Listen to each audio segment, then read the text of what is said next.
In this video, I'm going to show you how I made $16,950 on a digital product. I'm going to explain how I made the product, how I marketed it, and where I sold it. These are the 7 phases that I'm going to go through today, starting with Twitter. The digital product that I sold was an ebook on how to start and grow a blog using SEO. This is because I run a blog and have a lot of experience with it. To promote the ebook, my main marketing channel is Twitter because it contains my target audience. I joined Twitter in 2019 and added social proof such as total blog visitors and YouTube views. I also added a short description about what I'll be tweeting, which is mainly SEO tips and other milestones. This is what my Twitter profile looks like right now. To grow my account from 0 followers, I participated in communities like Follow for Follow on Reddit. However, the main strategy that I used to grow my Twitter followers was on Twitter itself. To do so, I participated in Introduce Yourself threads and followed others who replied to them. You can find these types of threads on Twitter by searching for terms like, are you under X followers? For example, are you under 3,000 followers? Or terms like, introduce yourself below. To participate in these type of threads, you need to reply by describing the content that you post and follow others who reply to the thread as well. I recommend using this strategy until you reach at least 100 followers so that you'll get some impressions on your future tweets. Phase 2 is marketing. This was done before I launched my ebook. The goal is to establish trust with my audience first before I sell anything. In other words, you want to provide as much value as possible to your audience before making the ask. To do so, I focused on sharing at least one SEO tip every week. I simplified the process by scheduling my tweets using Twitter's own scheduler so that I don't need to manually tweet them. I recommend spending a day or two brainstorming ideas and just scheduling a bunch of tweets for the rest of the year. This will prevent you from the need to tweet every single day.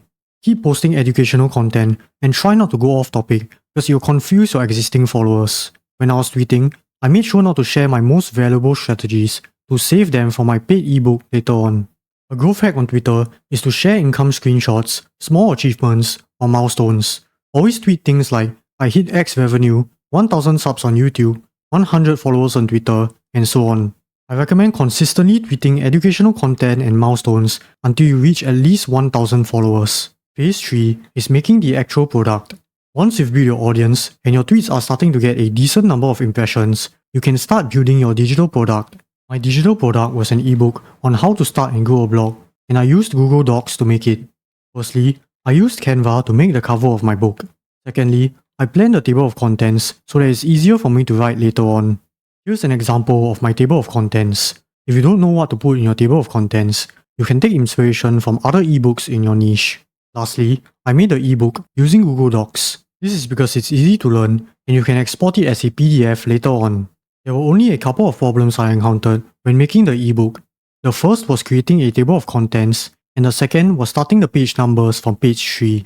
Basically, Google Docs can create a table of contents automatically based on your headings. On the other hand, starting the page numbers from pages 3, 4, or 5 requires you to insert a section break before the page that you want to start page numbers on. That being said, making a digital product using Google Docs is easier than you think, so I'm not going to go into detail here. Phase 4 is choosing the marketplace to sell your product on. I chose Gumroad because it's used by a lot of other sellers and it's easy to set up. It has also multiple features like subscriptions, an affiliate system, and discount codes. For the landing page, I used the book's cover and a simple copy as the first photo and a screenshot of the book's table of contents as the second photo. I also included a description, pricing, contents, and refund policy on a landing page. If you don't know what to include in your landing page, you can just take inspiration from other successful Gumroad sellers on the Gumroad website. For pricing, I included a discounted pre-launch price along with the actual launch price. If you don't know how to price your product, I recommend pricing it similarly to your competitors. Phase 5 is pre-launch marketing, which is one of the most important phases. This is because you want to hype up your product early on so that you'll get more attention and more sales. While I was working on my ebook, I announced its pre-launch. Here's an example of my announcement on Twitter. In the tweet, I included a phrase to grab attention, proof of experience, and a call to action.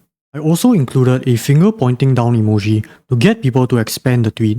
For the pricing, I set the pre-launch price to $80 and the launch price to $120. This is to incentivize users to buy the product early. After I made the pre-launch announcement, I consistently replied to it with sales, book progress, and more. This is to bump the tweet in my followers' feeds. I also replied to every single comment and retweeted the announcement after 24 hours to get the maximum exposure.